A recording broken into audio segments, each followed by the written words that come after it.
बाबा जी और हुजूर जी की प्यारी सास संगत जी, राधा स्वामी जी, संगत जी, आज 14 सितंबर को सुबह 8:30 पर बाबा जी ने डेरा ब्यास में सत्संग फरमाया है। बाबा जी और हुजूर जी आज 8:20 पर स्टेज पर आए थे और जब दोनों संत सदगुरु स्टेज पर आए तो बहुत ही प्यारा शब्द चल रहा था। उसके बाद बाबा जी ने सारी संगत पर दृष्टि डाली। उसके बाद बाबा जी ने सत्संग स्टार्ट किया। सत्संग में आज बाबा जी ने तीसरी पातशाही गुरु अमरदास जी की वाणी हर की पूजा दुलम्भ है संतो पर सत्संग फरमाया है जी।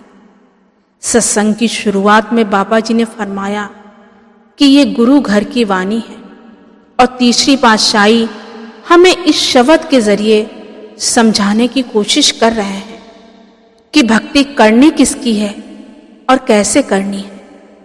बाबा जी ने आगे फरमाया कि जितने भी ग्रंथ पोथियां हैं वो हमारे संत महापुरुषों के जीवन का निचोड़ है।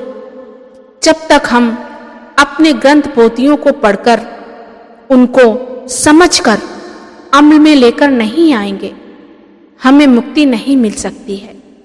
बाहर के साधनों का अपना एक अलग फायदा होता है, इससे माहौल बनता है, परमात्मा को पाने की इच्छा जाहिर होती है, लेकिन सिर्फ सारी उम्र बाहर मुखी रहने से हमारा काम नहीं बनेगा। पहले तुक को लेकर बाबा जी ने फरमाया कि जितने भी संत महात्मा उस नाम के बारे में क्या बयान कर रहे हैं उसे हम आज तक समझ ही नहीं पाए।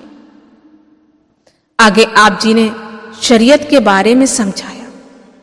बाबा जी ने फरमाया कि अगर किसी गूंगे को गुड़ देकर पूछो कि गुड़ का स्वाद कितना मीठा है तो वह गूंगू के सिवाय कुछ बयान नहीं कर सकता।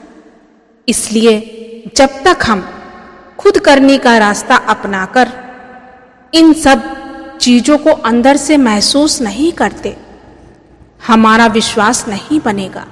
अभी तो हमारा विश्वास सुनी सुनाई बातों के साथ जुड़ा हुआ है, लेकिन जब हमें कोई दुख या तकलीफ आएगी तो हमारा विश्वास डोल जाता है और हम इधर उधर भटकने लग जाते हैं। संगत जी, बाबा जी ने आगे फरमाया कि जब तक हम खुद अपना ध्यान अंतर्मुख कर उस शब्द के साथ जुड़ेंगे तब जाकर हमारा विश्वास बनेगा, तब जाकर भरोसा बढ़ेगा।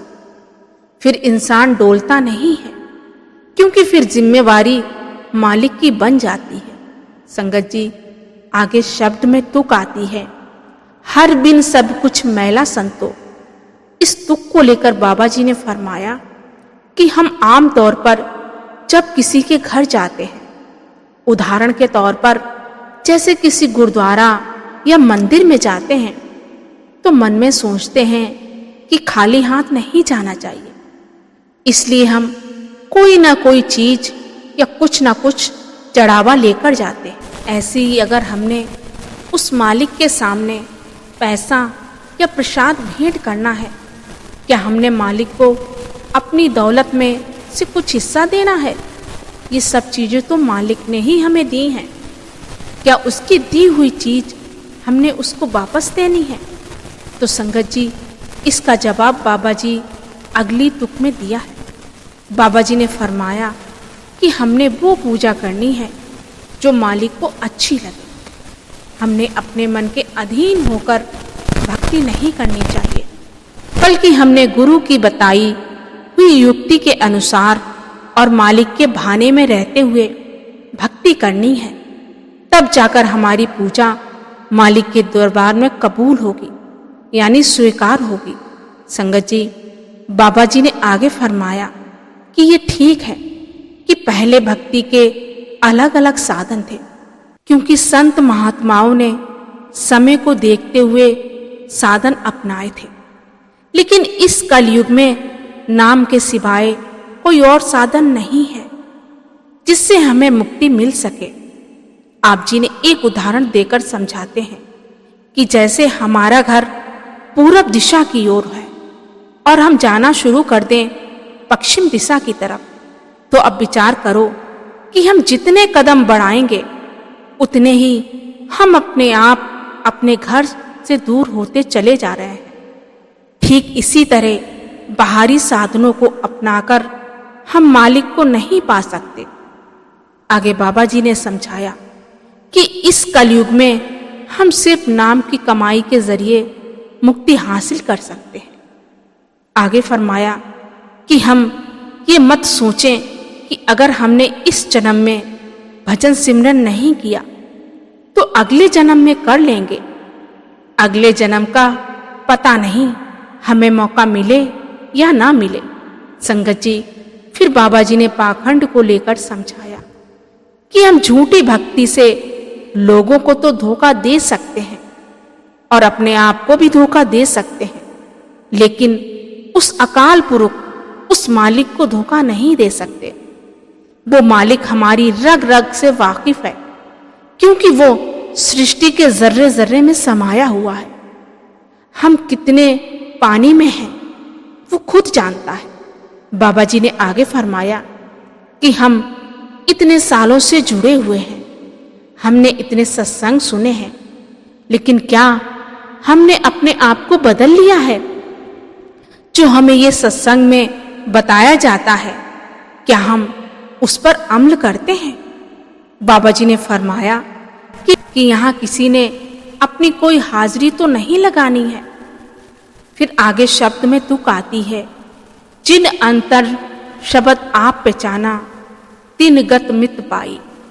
इस तुक को लेकर बाबा जी ने समझाया कि आजकल किसी के पास टाइम नहीं होता है। घर में कोई वाक्या हो जाए तो हम किसी को पूजा पाठ कराने के लिए पैसे दे देते हैं। तो विचार करके देखो, क्या किसी और के पूजा पाठ करने से हमें कोई लाभ मिल सकता है? अब अगर कोई बच्चा खुद पढ़ाई ना करे तो क्या आप उस बच्चे के लिए पढ़ाई कर सकते हो या आप किसी और के लिए खाना खा सकते हो? हम ये मामूली सी दुनिया के तो काम किसी के लिए कर नहीं सकते, तो हमने ये कैसे सोच लिया है कि कोई हमारे लिए भक्ति या भजन सिमरन कर सकता है? भजन सिमरन तो हमने ही करना होगा। जब हम खुद भजन सिमरन करेंगे और उस शब्द के साथ जुड़ेंगे, तब जाकर हमारा मन निर्मल होगा, पवित्र होगा और हमारी आत्मा मालिक को पाने के काबिल बनेगी।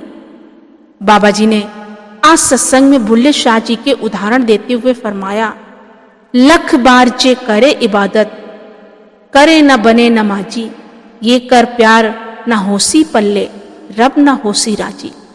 भाव है कि हम उठते बैठते सजदे करते रहे, लेकिन जब तक हमारे अंदर मालिक के लिए प्रेम और प्यार नहीं है तो हमारी भक्ति कबूल नहीं होगी।